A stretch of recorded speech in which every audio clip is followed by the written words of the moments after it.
Welcome everyone to episode 61 of What's That Sound podcast. My name's Stu Watts, and today I talked with Stephan Nardella, professionally known as Mickey Nox, who is a mastering engineer. He also does some mixing and production under his own name. In this episode, we talked about how he started off DJing and then ran his own label, which then led to him being a mastering engineer, his approaches to working on different genres, and also how he provides the utmost care and attention to his clients when providing a service. For all that and heaps more, stay tuned. If you'd like to support the podcast, you can share it around on your social media or in a conversation. Help us spread the word about the podcast, get the name out to as many people as possible. You can subscribe or follow on all of the podcast platforms and social media platforms. That way you can stay up to date with everything new in the world of What's That Sound.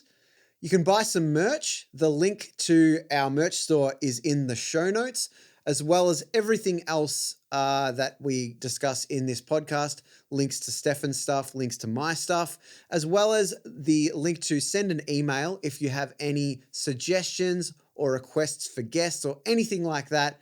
Send us an email. I will read everything that gets sent through. All right, with all that aside, let's get into it. This episode of What's That Sound with my guest, Mickey Nox. You're listening to What's That Sound with your host, Stu Watts.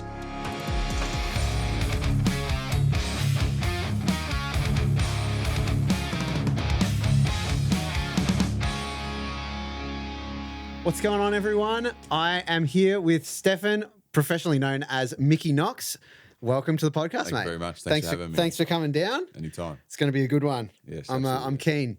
Tell us a bit about yourself. If people don't know who you are, what do you do in the music industry? So currently, I'd probably be better known as a DJ producer, as Mickey Nox, but the last 5-6 years I've been focusing mainly on studio work as mixing and mastering. Yep. In the techno scene, EDM, Yeah, that sort of realm. mainly techno EDM. Yeah, and I'm slowly starting to do a bit more of everything. Yeah, cool. I'll be mainly known there for sure. Yeah, sweet.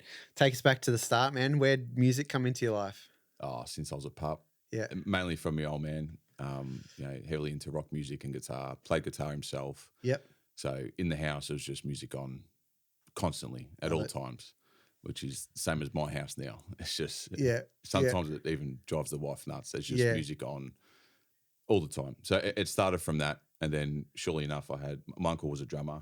Yep. So there's always a guitar at home. Yep. There's always drumsticks at home, a bit of a, little fake kit. Yeah. I'd just put records on at home, just as a kid, just bang the bed with drumsticks, try and play guitar at the time. So good. Yeah, it really stemmed from there.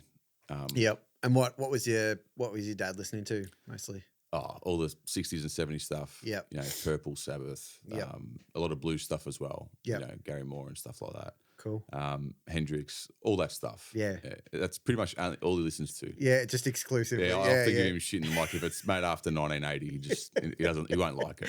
That's funny as. Yeah. So it came from my dad's similar, I guess. Yeah. Yeah. Yeah. He listens to he loves Deep Purple, Led Zeppelin, all that sort of stuff. But then he likes Muse and he likes a couple of the newer rock bands and stuff. But yeah. Well, that's impressive. My man wouldn't go that far. He wouldn't even get there. No. Yeah. No way. Yeah. And so then growing up, when, you're drumming along, when did you start kind of having an identity of your own in your own music? Yeah. It came, I reckon, when I was 9, 10, I had older cousins that were overage going night clubbing and stuff. Yep. And at that time, around 2000, Melbourne had quite a huge rave scene, huge events, lots of international DJs coming. Yeah.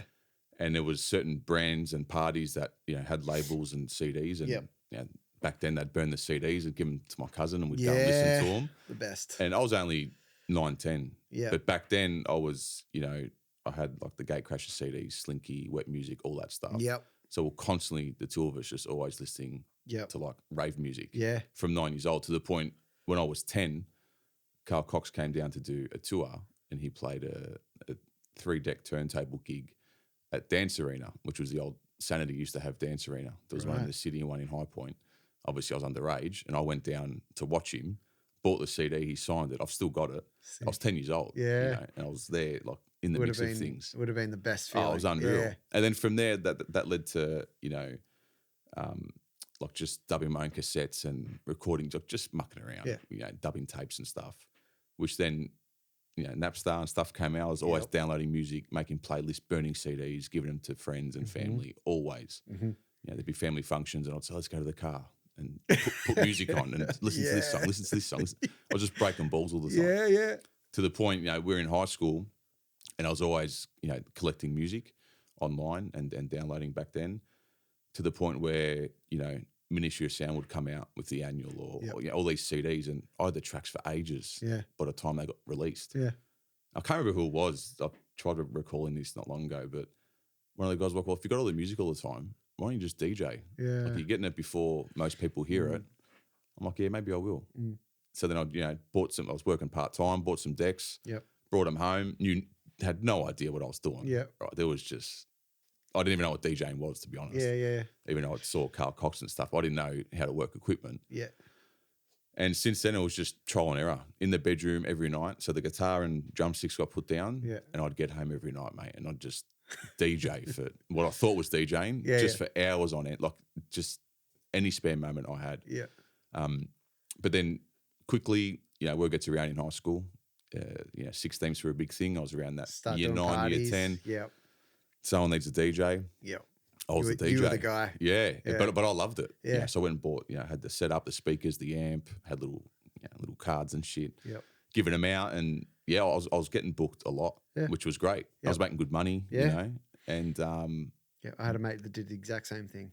And I was working part time at Hungry Jack's. Yeah. $7.30 an hour. Yeah. But then on the weekend I'd make $600, $500. I'm like, fuck, what's going on here? What's happening? And I think that maybe sparked the career side of it or the profession side of it. I'm like, I'm actually getting paid for something I would do for free. Yeah. Because the passion was there. Like, I would have done it for nothing if someone wanted me to DJ their party, to be honest. So that's how it started. Then by the time I was 17, year 11, year 12, before I had got my license and turned 18, I was getting booked at overage gigs, but I was still underage. And back then, this is 2007, promoted DJs were a big thing. So like, if you can sell 20 tickets, 100%, get you a spot.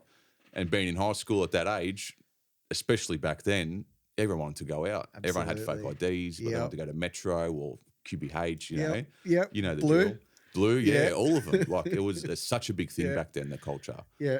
So I had my first gig at 161. Danny Rance actually booked me for that. And it went well. And that led to the, hey, man, we've got this party. How many tickets can you sell? So it worked good for them because I could always sell a good amount of tickets and then I'd deliver on the DJ side, Perfect. And that just sort of spiraled into residencies. Yeah. We started at Carova Bar, TFU on a Friday. And that then really kicked off DJing. Yeah, that's crazy. Yeah. But then production came probably 2008. Yeah. So I was already DJing and I was making bootlegs, like just a cappella over an existing song. And back then, SoundCloud, everyone had their own song they could pick. And I saw a guy, he actually done a remix of a song.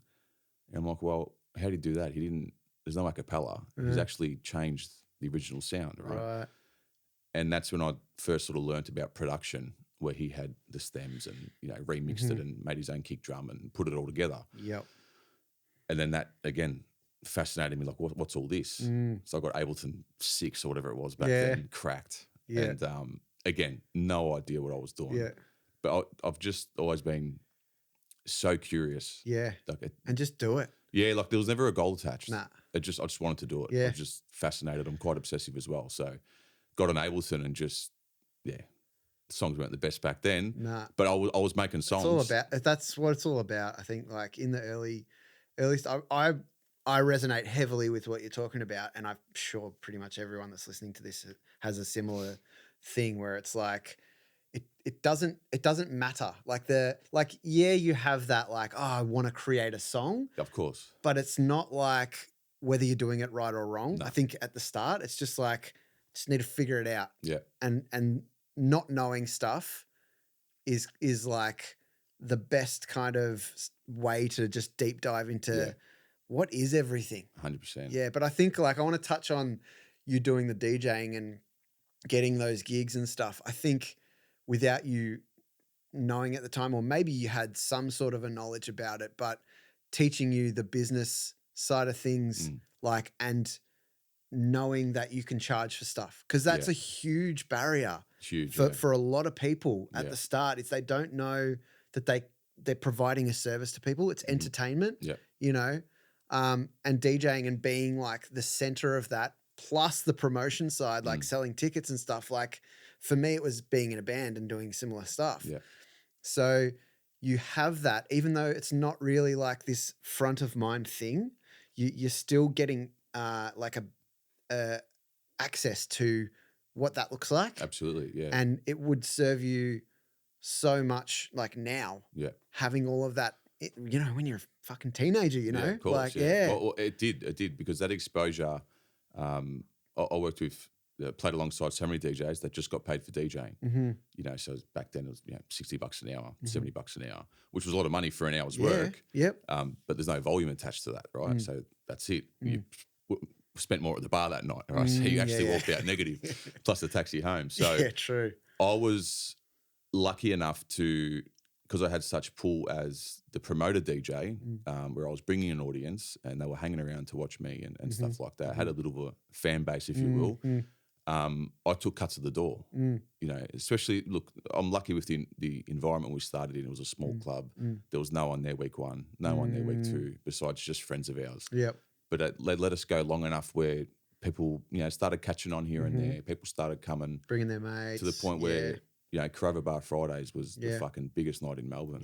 Even though it was one of the smallest venues in Melbourne, the name got so infamous. I mean, I'm not in that world and I know the name. And look, it wasn't just me. There's many contributing people and factors to that. But I, you know, Clicker was able to, like, I want to take a cut of the door plus DJing, or, you know, a percentage of per head that I bring on my guest list. Some nights I'd have 100 people on my guest list. The venue fits 200. You know, so I was very lucky where, to be honest, outside of just random gigs, I never just DJ'd. I always took cuts of doors and things like that. Did you have kind of people guiding you and telling you, here's what you need to do? Or did you just kind of, it was just like, what do I need to do sort of thing? Yeah, do you know what I mean? Did you have any mentors in that world? Not that early on. No, definitely not. I was just, as we said, just wanted to do it, curious, got into it, no plan. I just wanted to play. It was that simple. And I think the timing of that with my age, being on the cusp of 17, 18, and back then talking about the culture, how just going out heaps. Well, how it was such a big deal that you're getting your license and you could go night clubbing, right? It was, you know, it was like complete freedom, like especially just finishing year 12. So I was lucky enough where I was in that time of my life where I had a lot of people that wanted to do the same thing. So, you know, half your year level would come, or, you know, friends and family and like whatever it may be. Whoever's birthday, it's like we're all going mate, there, well, man. come here. And it was so new to all of us. You know, at 18 years old, not many people have been nightclubbing before. So, and especially then with no social media, like you wouldn't know what the place looked like until you got there. You don't know what music you're going to hear until you heard it. Like, mate, you're taking me back. But all those factors, like, they compounded to what it turned into. And it's just the pure excitement. I think, like, like you said, without the social media, it's like you also like spend the whole week thinking, what's it going to be like? Who's going to be there? Like chicks, like, you know, 100%. all that stuff. You're like, man, and you build it up so much. And then you get there and it's just like this epic. Well, I was the same. I remember it would be Monday, Tuesday. And our phone, like, we'd be ringing all the time and catching up during the week and just fucking couldn't shut up about it. We're just waiting for Friday night, waiting for Friday night. But every week, it wasn't like a one-off good night. Every week got better. Man. You know, I remember, there was like, there was a good period of time where I was doing Tuesday, Friday and Saturday. And I knew other people that were doing like 5 nights. I'm like, how are you doing that? Like, I don't know how I had the money for it. Things were cheaper, I guess. Like, you know, you'd had like $2.50 pots or whatever. So you could have, not anymore. And, you know, like Cheers, where they used to do Toss the Boss, where you'd like, some nights you'd get 20 beers in for like $10 or something. Bargain. No, but that was the thing, right? We just made it work. Like, we didn't. I know. I didn't look at me wallet before I went out. I just went out. Like, I know. Everything else look and after your mates would shout you if you couldn't. Yeah, exactly. Out, yeah, that's it. That's it. Let's move into like when you started, you know, getting better at, you know, the production stuff. And, it started off in the production world as Yeah. opposed to what you do now, Absolutely. mixing, mastering. So Yeah. tell us about that. Basically, from the production side of things, by the time, well, I'd always produced my own music, obviously, and I thought I was mixing it down. And then when I first sort of got introduced to mastering was when I started running my record label. The label for the club first, which was TFU Records, 2012. Would get tracks in, but they had to be mastered before they got distributed online digitally. And it was funny because even though before that I was producing for so long, I would more so produce the track, mix it, put the limiter on it so it's loud enough to play at the club. And I did that for years on end. I was actually quite naive in that sense with mixing and mastering. But then when the label started and I was running it, I'm like, well, fuck, I need to get this mastered. Like, who does that, you know? And I'd just use a combination of different people back then, people I'd met or people working at store DJ and stuff. Like I had a business card there, whatever it was. Sure. Then I was getting the master back. And I'm like, oh, yeah, fuck, that sounds way better. Yeah. You know? And that led into when I started my own label after the club had shut, which is Green Fetish. Same thing. I need a mastering engineer because I've got a plan here to release every month. Yep. So that's when I first came into the mastering side of things, and the label was paying for it for the artist release. And then if I was releasing on the label, I'd send my pre-masters off and get it mastered. And then I remember I had my first vinyl that I had put out, which was on my label, and I had to get vinyl mastered. That would have been a sick moment, by the way. Oh, it was, yeah. And I'm going to get into that. Yeah. I had to get it mastered for wax as well, and spoke to some friends, and they said, well, you got to go Jack the Bear, right? Yep. And so shout out Tones. Yeah, shout out, absolutely. So I went down there, and I remember that was probably the first time I'd walked into a studio. Yeah. Right, because everything I'd ever done was by myself at home, and I just fucking tripped out. Yeah, it's crazy. Like, what's this, man? Yeah, this space is awesome. Amazing space. Yeah, and even before I got into the room, you know, like it's similar to here, right? Like just the staircase, the memorabilia, the communal area. I was just like, fuck, he does this every day. Like, this is his job. This is fucking unbelievable. There's plaques on the wall and shit. It was unreal. Anyway, and I sat in with him, and he mastered the EP. And I remember ever since that moment, it was sort of in the back of my mind, I'm like, fuck, I'd love to do that, you know. But, you know, production and DJing was going well. Yeah. I was sort of, everything was in on that. Yeah. And I was still just paying for mastering to get done. But it was end of 2019, I had a tour in Europe for DJing. And by that stage, I was like mixing everything like pretty well. And I'm just still paying for mastering. And it kept toying with me again. It kept around that time, probably start 2009, like, you got to get into it. You got to start it. You got to at least start doing it for yourself or whatever it may have been, and for the label. And it was funny. I think I even rang Jack back then, maybe a year or two before that, to ask him about it and talk about it. And it was just a 10-minute phone call, and nothing took place from that, obviously. But it was always in the back of my mind.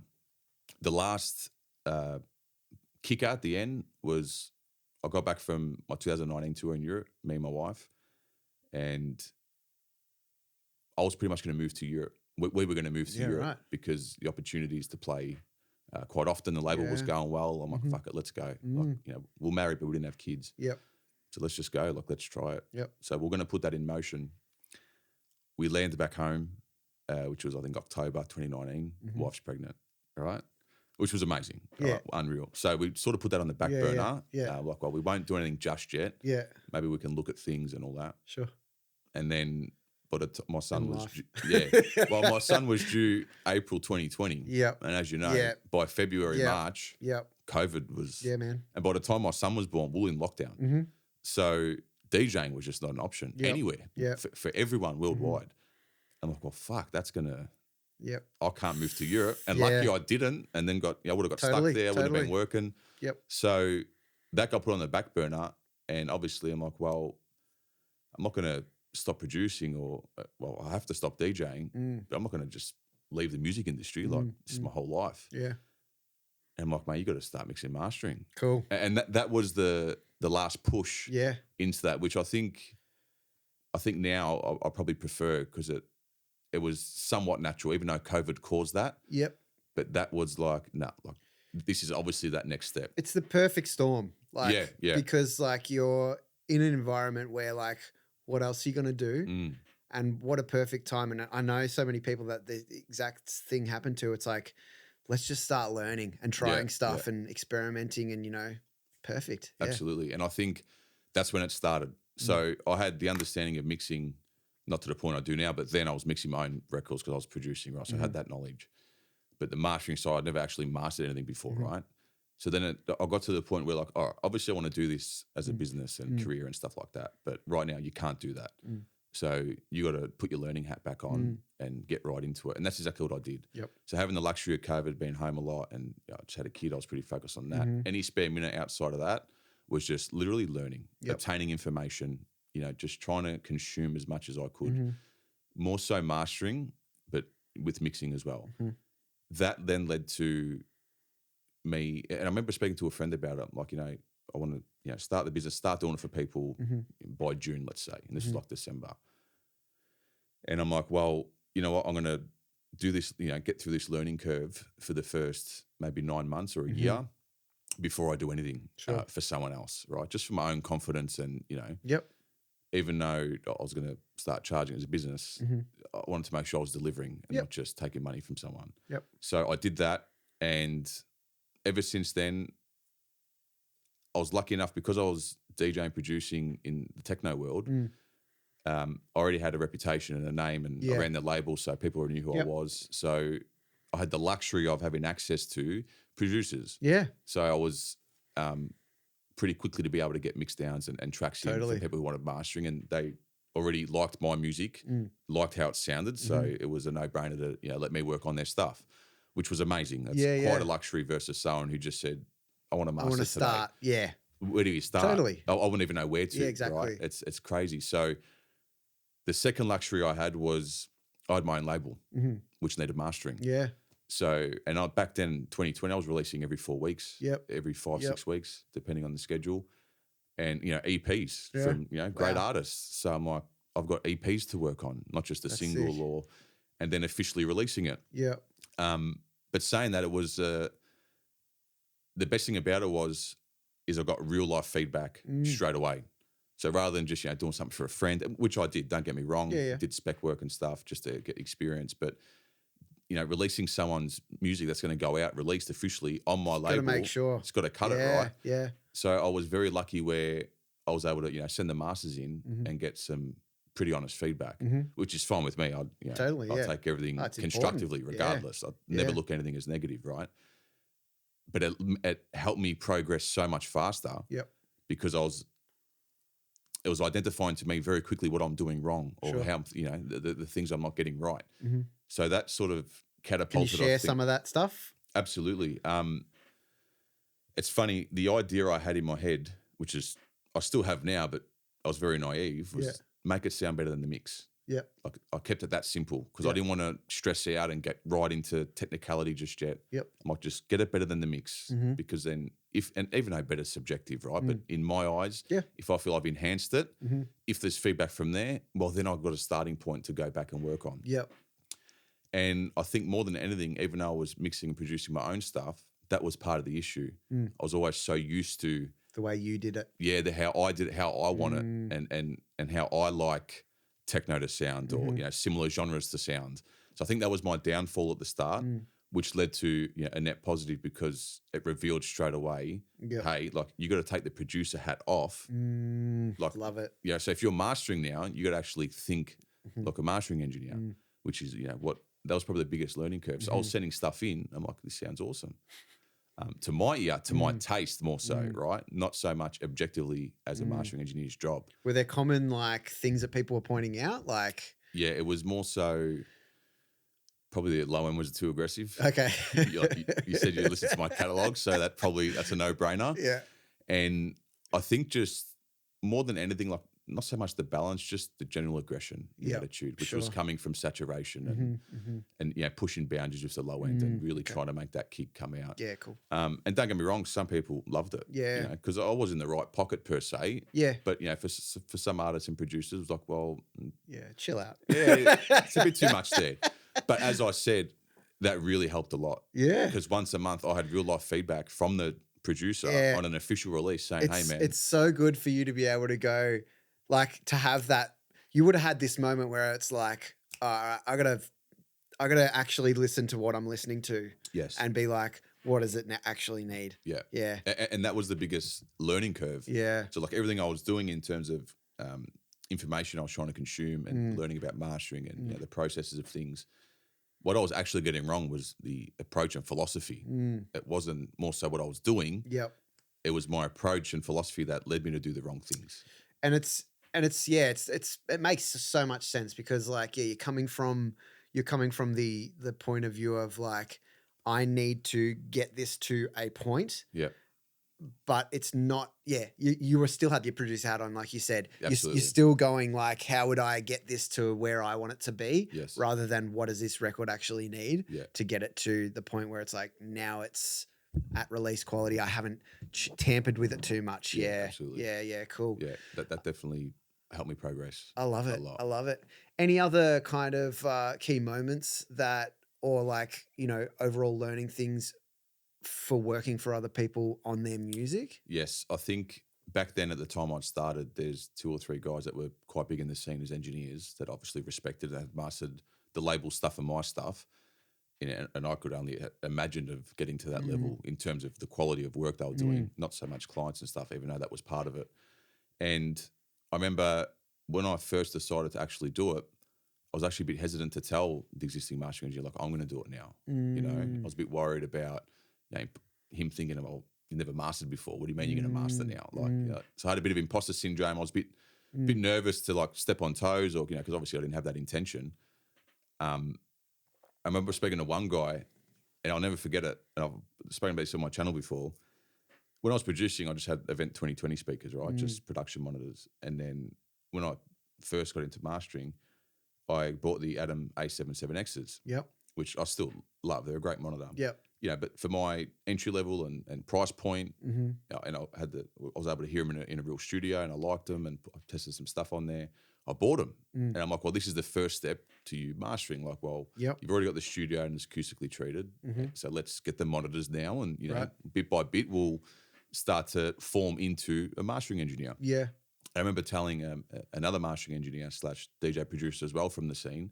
I was so excited, I'm like, man, I've just started mastering. I know you master. I'm just reaching out and any advice. And I just bought these speakers, and I'll never forget. He replied, "Those speakers are shit. Throw them in the bin." You're like, fuck. I was like, "Fuck, what do you mean? I just spent fucking $3,000, whatever it was." Yeah. I'm like, "That's the best I can afford. What are you talking about?" Yeah. And he just hammered me basically. Yeah. It's just a case of, I don't know, maybe he's bitter and worried about competition. I don't know, whatever it was, but it was more so the case of like, their shit, put them in the bin. Yeah. And my world just came crashing down. Like, what do you mean though? I'm about to start mastering. Yeah. I just spent the money. Yeah. Anyway, so there's a few things like that. That it didn't stop me, but it was a blow where I'm like, fuck, should you be doing this? Like, are you able to do it? And just that fucking negative shit. Yeah. But yeah, that was one of the bigger moments. But then a lot of other people I spoke to were amazing. Yeah. And like, mate, if you need anything, let me know. And that really got me through it to say, no, hang on a second. Fuck that guy. It's just one opinion. Yeah, fucking seriously. Man. And mate, people have fucking gotten further with worse. Tell you that. Absolutely. Yeah. And I knew like it wasn't the end of the world. Yeah. But at that moment of excitement, it just got crushed, right? Yeah. And I'm like, well, fucking. Yep. So I guess with all of that stuff, and even coming back to before, the working on a lot of different people's music and different styles, what do you now? How do you now approach it? How do you now go into a mixing or mastering session, and what are you looking at, and what are your, I think more than anything, I'm quite calm. I think at the start I was so excited, I would rush. Got to finish it. Got to get it back to him. Like, not purposely for any other reason. Yeah. I just couldn't believe I had something to master, and I think that excitement and that what's the word? That thirst to deliver a good, fast service was so high that that led me to a bit of trouble too, because I was rushing it, not purposely, but I was just so overwhelmed and excited to do it. Whereas now I'm like obviously a lot more in control of my schedule. I've got the years behind me now, not as much as a lot of other people, but I've been going pretty hard on it daily for the last 5-6 years. So now I have a more understanding of what I'm doing. what I'm looking out for, what the pain points are in mixes, Mm-hmm. what I'm trying to deliver back to the client. Obviously, all aligned with their intention and goal, right? Mm-hmm. But I think going right back to the start, more than anything, is my philosophy and approach is now in line. Mm. You know, it is about respecting the mix, understanding what the outcome they want to have with the music or the release, and really taking that on board. And the biggest thing is I don't have a production hat anymore. Mm. You know, I do have that objectiveness of the mastering engineer, Mm-hmm. even though I still work mainly in that genre I was producing. But Yep. that hat's gone. Mm. And if I'm producing, just now I'm also produced for fun and stuff. Yeah. I'll put it back on. Yeah. But it's gone in terms of it's not blended anymore with the mixing. And even that gives mastering. you a different perspective. Like when you're so focused on mastering, like, you know, and for me, producing other artists and, you know, then you come back to working on your own stuff. It does give you this different perspective of like, maybe I don't have to do things the way that I always did it. Yeah. Yeah. No, I agree with that. That got highlighted to me too, because I sort of had my way of doing things, which is fine. Everyone does. Yep. But I think the mixing and mastering, hearing so much different material and approach, even like just arrangement and stuff, let alone the sonic sound of it. When I did go back to production or do go back to production, it's sort of all those things are there subconsciously because I've just heard so much of it. Yep. But that's the thing. It's not just hearing it, because I've been critically listening for so many years now and trying to identify these things, and these things reveal themselves to me. I can see that difference in approach when I go back to production. Yep. For sure. What are some of the favorite things that you like to do in a master? Or is there certain types of productions or anything like that? Do you have like favorites, and what are the things that excite you the most, I guess? Favorites is in like genres, material. Types of, you know, elements, that sort of thing. If we go to electronic, it's the kick drum. Yeah. Like I'm a kick drum fanatic myself, not only just when I'm working on it, but making them, sample packs, stuff like that. I'm just fascinated by kicks. Cool. I think, especially in electronic music, there's just, you never stop learning about kick drums or how to get them to a certain point, especially as technology and the sound of kicks evolve, right, in different genres. But more so, I mean, I love to work on anything. Like I have we all have our genres and stuff that we listen to outside of work and favorite bands and artists and stuff like that. But I generally love music in general. It fascinates me. Like even if it's not my cup of tea, it still fascinates me how they maybe arranged it or how they put it together or how they even came up with the concept of something. Yep. So for me, mastering, my favorite thing is probably setting the tone up front in the mix, getting it to a point where I'm enjoying it objectively to then, okay, we can start moving to try and get this finished. And that's normally coming up front. A lot of housekeeping, corrective EQ, just controlling harshness, really being aware of what's there. Yep. What I want to highlight and sort of tame or, consider during the mix. And then getting into saturation, loudness, a bit of clipping right up front. More so for tone. And again, it's bit by bit. There's not one thing doing all the heavy lifting. Well, it's funny in like, electronic music. There's a dichotomy because a lot of the time it's supposed to be super clean. Like you're supposed to hear absolutely every single element that's introduced to it. But then when you come to techno, it's like fucking intense and distorted and, so there's got to be some sort of a balance. Like how do you get that? Well, I've been doing a lot of house and like pop EDM stuff lately, which has been amazing. And they're just great records, well produced, really good. I'm not saying techno producers can't well produce a record, but there is a different approach. There's just so much more space. So when I first started doing a lot of it, I'm like, oh, okay, I don't need to do this to this track. Like there's a lot of room here for me to actually trial and error, work things out and just experiment a little bit more. More so from my own experience as I was getting more and more into, the house stuff and electronic stuff. But I think having just that musicality my whole life of mainly electronic music, I don't know, it's hard to explain this intuitive idea or vibe or feel I get from the track where I just know where to take it. Yep. And it's really hard to put on paper. But then saying that, there's normally a rough mix. There's a reference, a conversation's been had. I'm never just mastering something, right? Yeah. So there's a lot of context that's going into me before I first hear the record. you know, I like to set up all that first to really get an understanding of the producer, the outcome of the record. And then by the time I sit down and actually set the session up, I've got a lot of context to the track. What do those conversations look like? More so, I want to know, because a lot of the stuff I was doing, the producer would mix down themselves, right? So they're quite emotionally attached to the music, right? Naturally, they've produced it, they've mixed it, they've lived with these sounds and the composition and everything for so long. There is an attachment to it, right? And I know that as a producer myself. So it's more so getting an understanding of their approach to making music in general, but then more so for this particular single or EP. And then I'm always curious if they've sent in a reference track, why they've chosen the reference track. I understand why they've chosen the reference track, but in more detail to that. Like, what is it about it though? Why you've supplied it as a reference? And that could be a million things. Oh, and that's what I was about to say. Like those answers vary wildly on a spectrum from everyone, which fascinates me also. So getting that understanding, and then also for their intended idea of the end result. That's basically the conversation. And, you know, I like to get on the phone a lot or on Zoom with people overseas. Because, you know, obviously I email and text and stuff too, but voice notes and stuff like that, just to clear up a lot of things. Because written text can be interpreted so many different ways. And it's just short and sharp. Like you just don't get the depth that you have, like having a conversation. Absolutely. And don't get me wrong, short and sharp gets things across the line sometimes, but then I find, you know, for the sake of 5-10 minutes on the phone, not only are you clearing up maybe a lot of grey areas on both parts, but you're also forming a connection with the person. Like, how many times the producer or someone who's mixed the record for the producer has said to me, like, thanks for ringing me. Like, they couldn't believe I rang them. You know? And that's another thing that I sort of pride on in my business and service, because I was once a producer who was unsure of his mix. I'd send it to mastering. Yeah, a lot of it was transactional.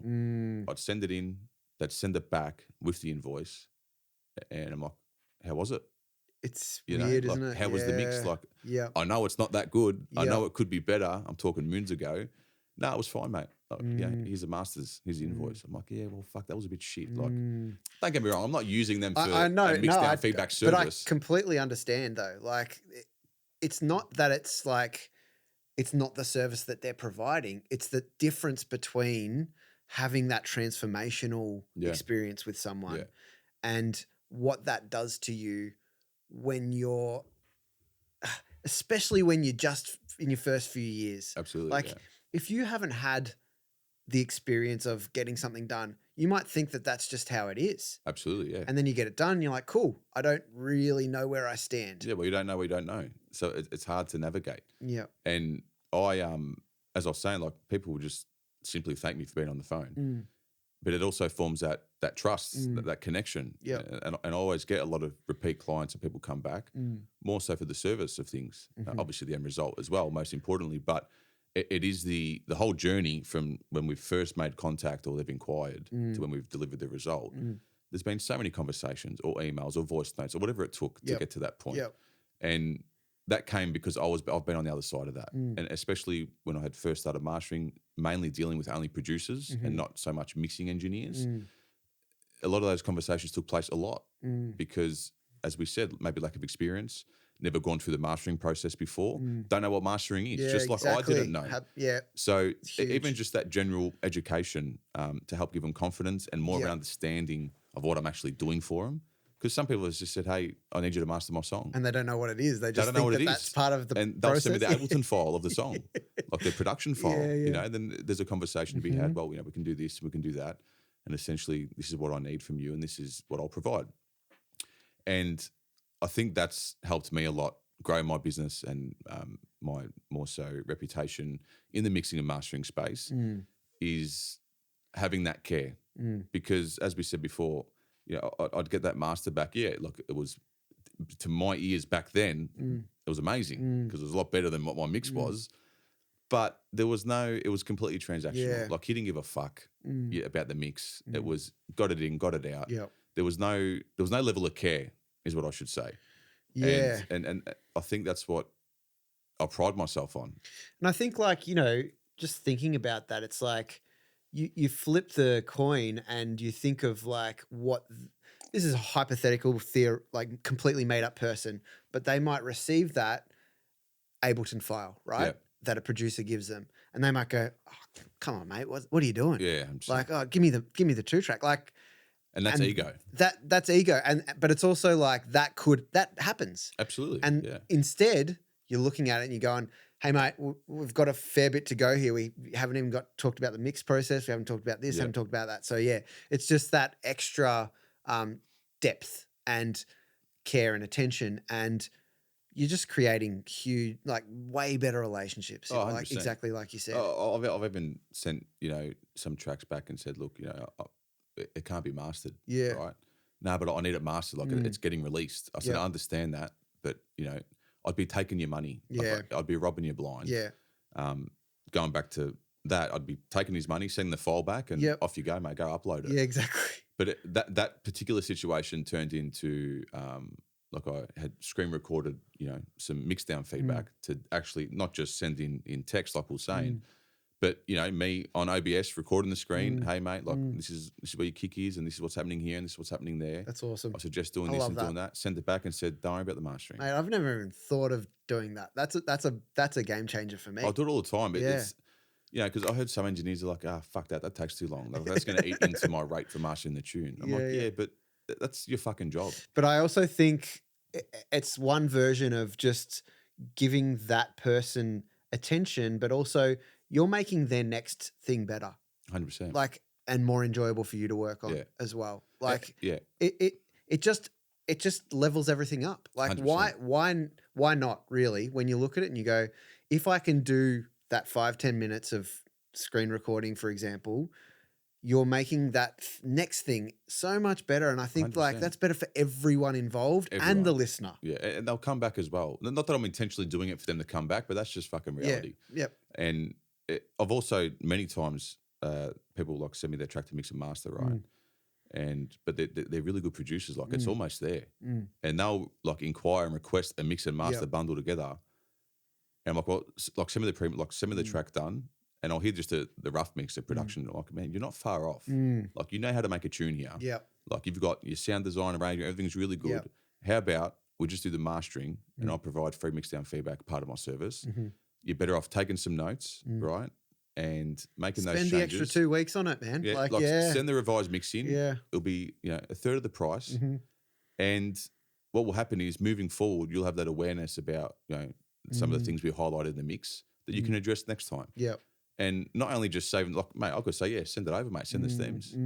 Charge a higher ticket on the invoice and just keep mix and mastering for them. But I'd say, hey, like, you're not far off. Yeah. Take this and, work on the mix, send it back. I'll master it. You'll still get, the result you're after and go from there. And then I've also had times where they're almost there. And I'm like, all right, I'll mix and master one for you, but then use my mix as your reference. So then in the future, you can just master with me.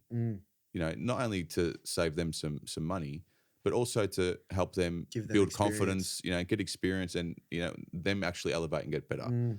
Whereas if it was transactional, I could just mix and master every day. Yeah, no worries, mate. Yep. But it's not about that. I think of it like in a similar way to when I hear of recording engineers not giving people feedback or just getting the recording done and not giving them like that extra time to like sculpt their performance and stuff like that. And yes, you can make a living just by hitting record and getting bands in and the end product is the end product. It is what it is. Yeah. But it's the same sort of thing. It's like,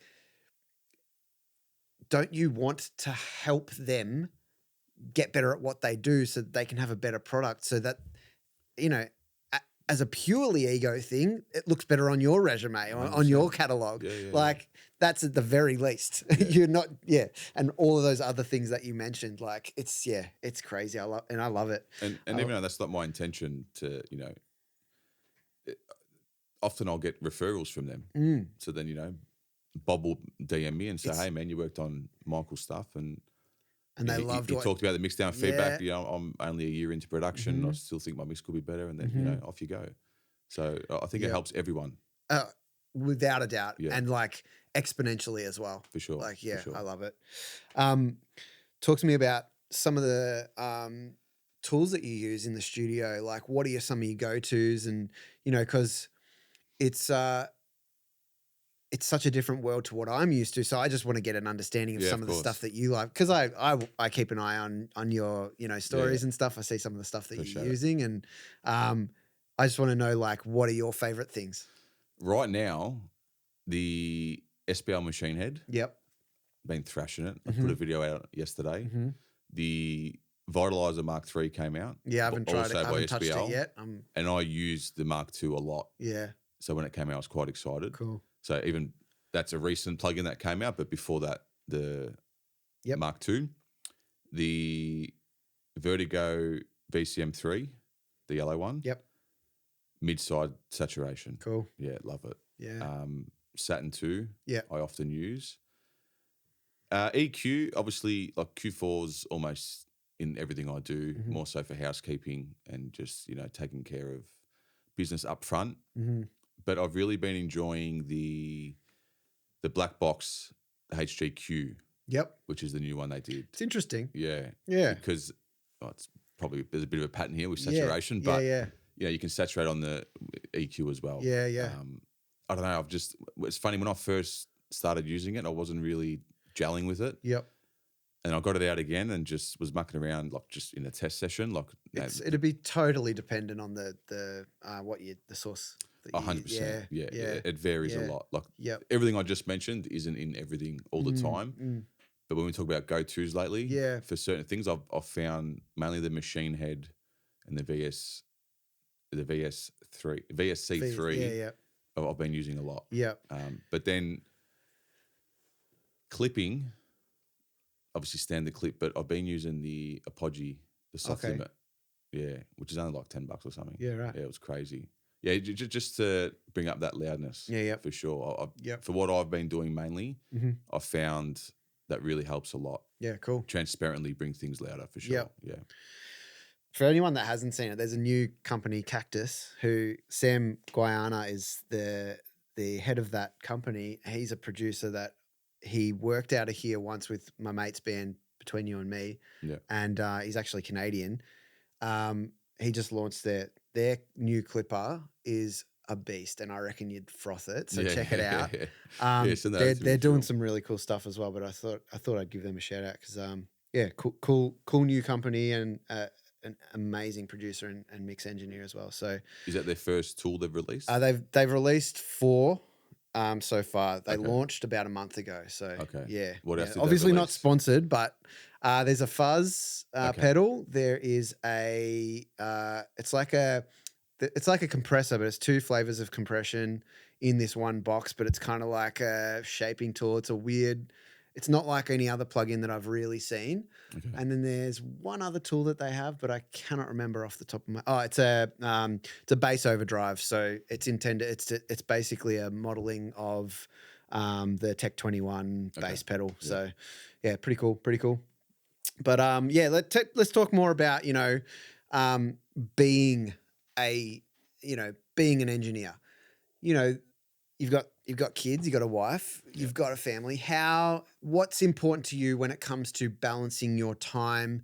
Because I think something that people don't always think about, but it's one of the most important things, is how you schedule your time effectively when you've got to juggle all these things. Yeah, absolutely. I think having that structure is so important. It's, for me anyway, it's crucial. Like if I don't have a routine, like during the work week, things just fall apart. Because I'm also someone who gets very excited and very distracted quite quickly. So if I don't have things organized very quickly, I could change my plans, get out of the studio and do other things I want to be doing, right? And I'm aware of that though. Early on I wasn't, and that would hinder my routine. Sure. But now I'm aware of that. And I'm like, well, like we were saying before, like work is work, right? So I try to just typically, within my set work hours, there is some of those things in there for me. It's not just like, if I'm working like 5 till 4 or 5 till 5, it's not just fucking studio, 12 hours straight, plugins and music. And, it's not. But within that time frame, depending on day to day, as you know, like kids' schedule changes and stuff, there's a bit of family, there's a bit of kids, there's a bit of my own stuff. Like we were talking before about exercising and stuff Yep. like that, just to keep everything at a base level. Sure.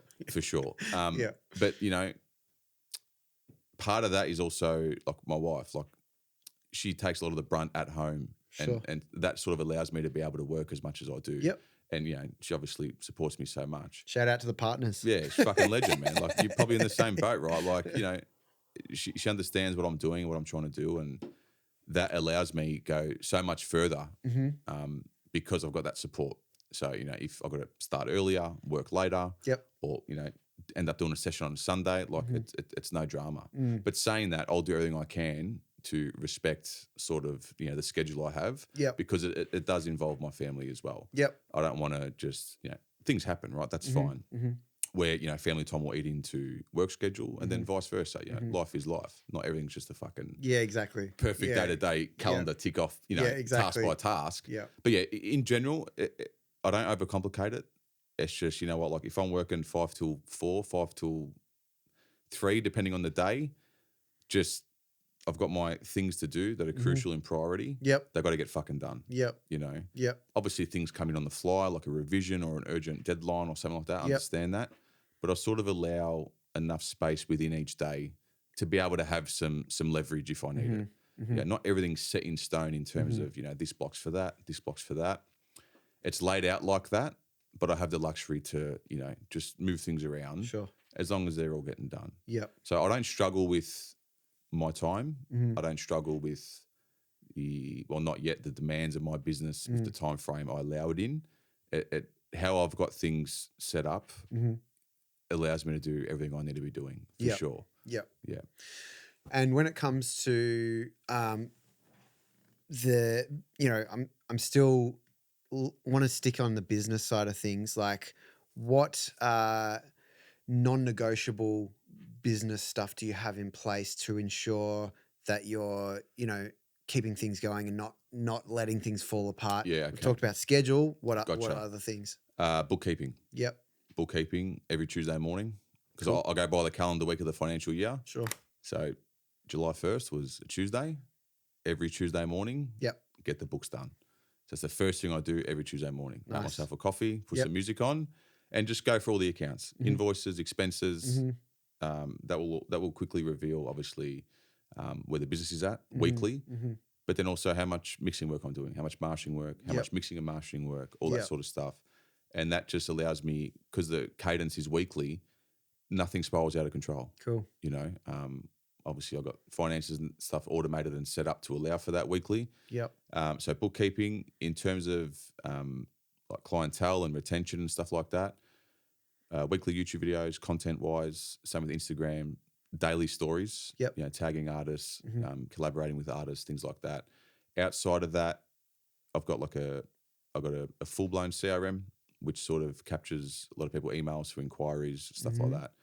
Email list that I use once a week, twice a week, which will share my content for YouTube, my services, and just general, content to help, you know, producers and other people who are interested in mixing and mastering. Yep. So breaking that down sometimes into like a newsletter format. Yep. You know, not just saying, hey, watch my video.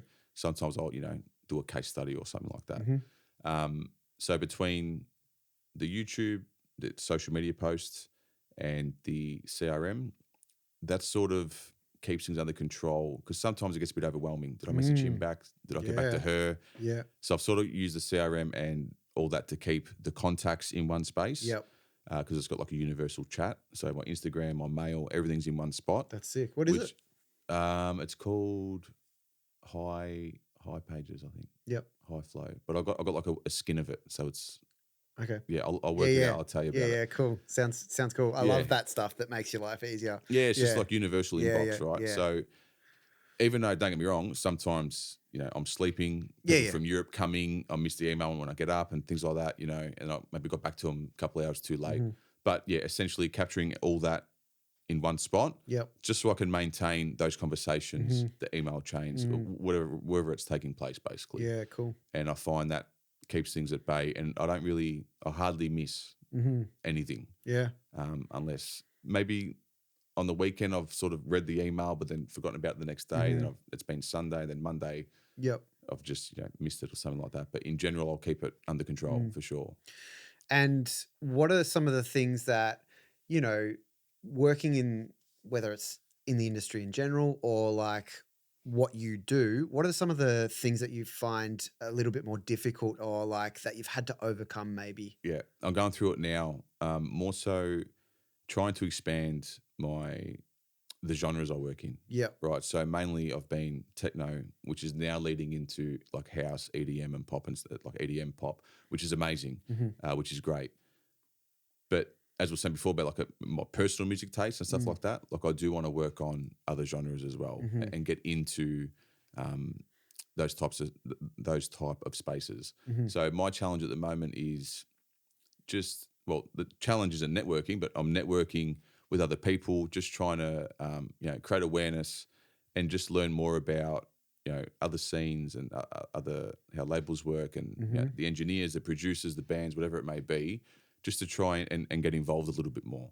And going back to earlier, coming from a particular scene had pros and cons.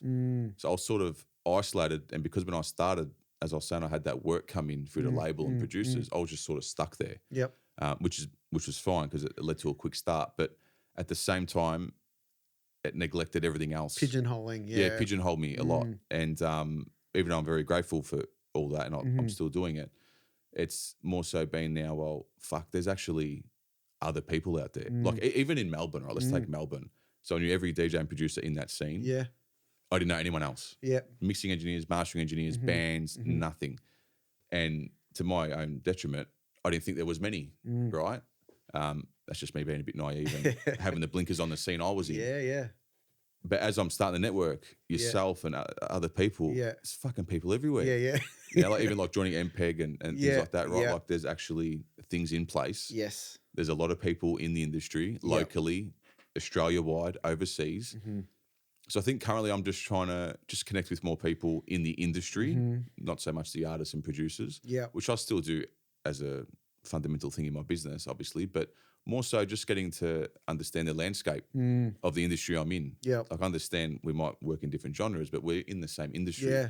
So just really who's who in the zoo. Right? Yeah. And just reaching out. It's funny, right?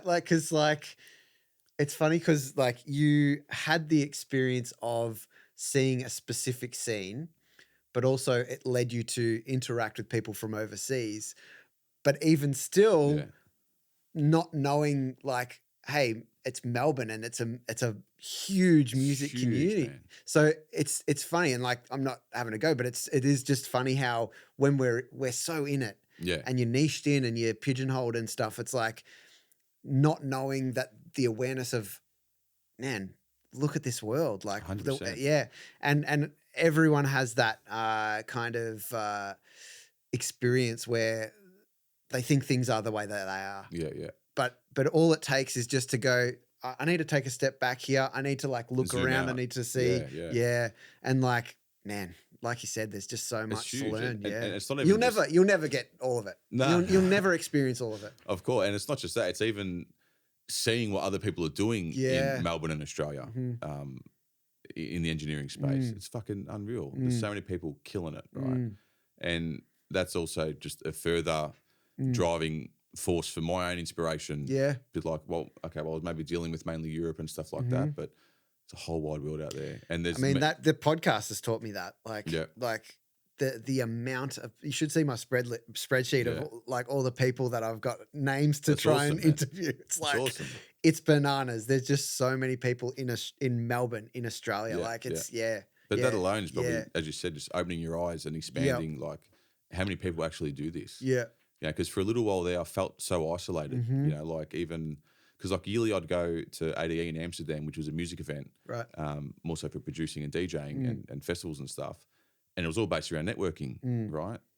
But then I always knew about NAM and stuff like that, and Super Booth and other things. But then I'm like, well, now that's where you're going to be going. It won't be ADE anymore. It's going to be NAM and other things like that too. Again, network and get around those people that are in your industry. Yeah, you know, so.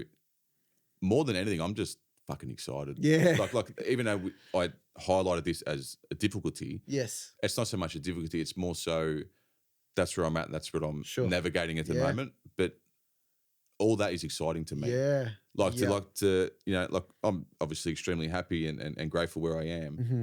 But then to have that broaden and expanded to, well, you can actually do this. Mm-hmm. Like this is what's possible. Mm-hmm. Because as we said, going back to the start, I just wanted to do it. Mm-hmm. There was no real goal attached, right? Which could be good and bad. But now that, I've made the conscious decision, like this is the career, like this is it. It's recently more so, it's really helped me, think even bigger, which I thought I was doing, but even bigger again. Yep. So more than anything, I'm just another turning point. Fired up, mate. It's just one of those things. I think like we always have those. Well, not always, but we regularly have those moments in time, and it's usually in blocks of like 3 to 5 years. I've found where it's like you just all of a sudden awaken to the possibilities of like, holy shit, there's this. Yeah. Like, and I love that. I love those moments. So I'm excited for you. It's really and cool. It's weird. To me, anyway, I believe you always subconsciously know it, right? But as you said, sometimes just the penny drops. It's just this awakening. More than anything, that's just helped me say, okay, well, like you've done what you've done, you're doing good. Now let's just go like again that next level, and I'm sure in another few years after that it'll be that next level again. Yep. So not so much difficulty, but I'm just trying to navigate that. And what we were saying before, trying to navigate because I started again with not really having a plan, right? More so just wanting to do it out of passion. It led to, well, I was Mickey Nox, which is the DJ producer, but now I'm 35 now. I don't really DJ that actively much anymore. And I still produce more so just for my own self to release. I don't really have goals anymore attached to touring and getting on this label and getting on that label. Yep. I've done all that. And it's more so like, well, maybe let's retire that and let's be the engineer only, So, just navigating that at the moment and trying to work out which way I'm going to take it and go with it, Awesome. And so I'm excited. I love it. Sounds awesome. Well, you knocked that question on the head that I like to ask people, which is what are you excited for the next 3 to 6 months? But that was it. Well, so we'll go into, I feel like we could keep talking forever, but we will start to wrap it up. Yeah. As you've watched the podcast before, but for people that don't know, I always like to finish with this question. What specific pieces of advice would you give for people in their first 5 years? First of all, producers and engineers, and then secondly, for artists that might be listening. Producers and engineers, the hardest part's starting, obviously. Start, and I would say don't be shy to fail because that can quickly reveal and help progress very quickly, like we were talking about earlier. Be yourself at all times. I feel like authenticity is such a currency, I believe. Like, it can get picked out very quickly and just fucking go nuts. Like just complete obsession. Like, it's funny. That's maybe not advice, but no, it is. It absolutely is. For me personally, anything I do that like I'm going to do, I just go nuts over it. Like, and as we were saying before, there's probably detriments to that, like not having a plan sometimes and being a bit naive, but if you're that obsessed, it's just everything will just start to get its ducks in a row. But it's a great way to learn. Like if you put it in positive and negatives, the negatives is that there's no clear picture, but the positive is that you just learn so much. I agree. And it's also exciting. The negative to that, it can lead to burnout, but we could go on forever, but if you love it enough, I don't think it's a bad thing at all. So of course, but like with burnout, I feel if you're trying to achieve something so great in your eyes, how can you not come across burnout one day? Yep. Or every now and again? Like, how can you not? I don't know. Maybe and my you can. feelings towards burnout is that you're not aligned with what you what you are as well. Like you don't have a clear picture of what the framing of your goal is, and maybe you're looking at the wrong goalposts and aiming for the wrong thing. So, but anyway, that's a whole other thing. What about for artists? For artists, look, coming from a DJ producer myself, I know the landscape's changed a lot since when I first started doing it. So I'm a bit out of the game to maybe give the best advice or my thoughts on it. I believe now being really active as a producer is I think is crucial, because activity leads to momentum, momentum leads to awareness. And that worked for me early on. I know the landscape's changed a lot, but I don't think that's changed. When I was releasing a lot at a good level, and I was sending constant music to the DJs that were playing festivals and touring the world, they kept playing it and kept playing it. Sick. That gave me content, social proof to other labels. While he's playing it, she's Confidence. playing it. Absolute confidence. That's a big one. Yeah. Absolute confidence. And also it keeps you top of mind. If you're releasing a track every 3 months, every 6 months, hardly post about it. And I hate to say that you have to post about it, but that's just the reality it is now. Who's like what's the reasoning for maybe engaging with yourself as a promoter to book you? Like, the music might be great, but if it's inactive, it's unreliable.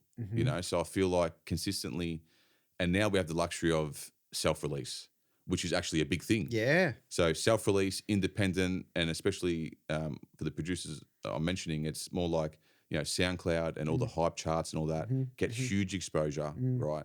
It gets into the hands of the right people in terms of DJ wise. Yeah. And like SoundCloud, you can just DM the artist and they're checking it because Yeah. promo's dead. Well, in my scene anyway, like, people aren't checking the big emails anymore. Yeah. They're just opening their SoundCloud. Yep. They got 20 new unreleased tracks that no one else is going to get. They're downloading them and they're fucking playing them. Yep.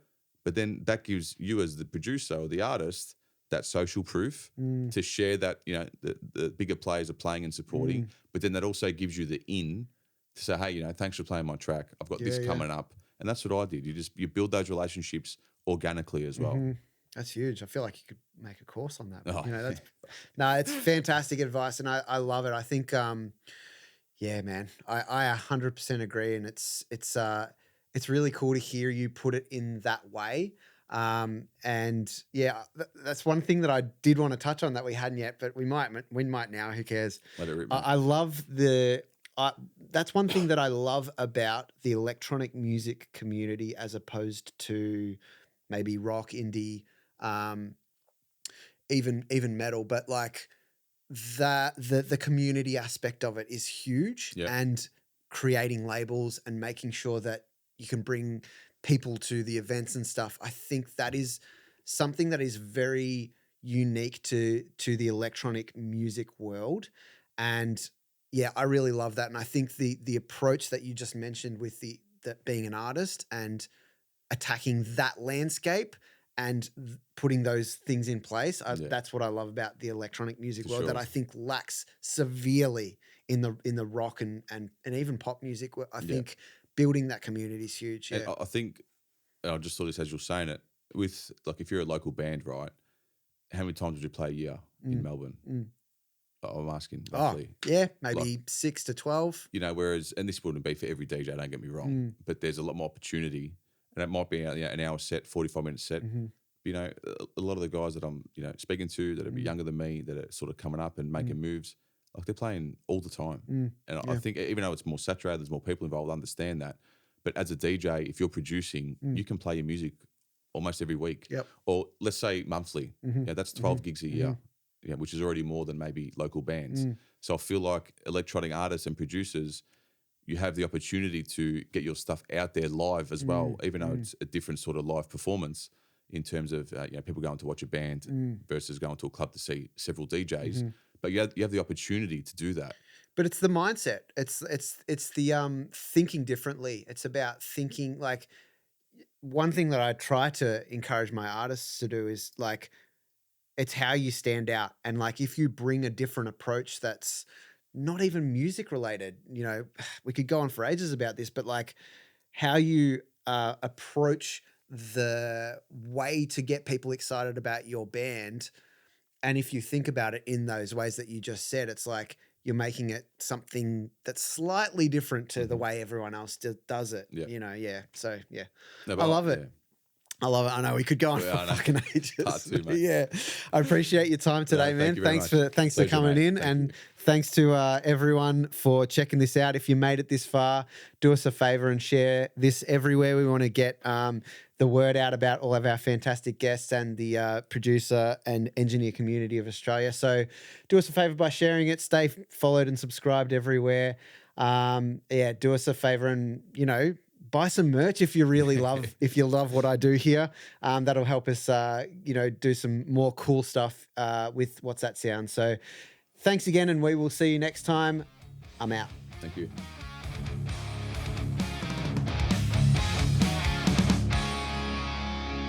Thanks for listening to What's That Sound. Make sure you hit follow or subscribe on your podcast platform to stay up to date with each new episode. We'll catch you next time.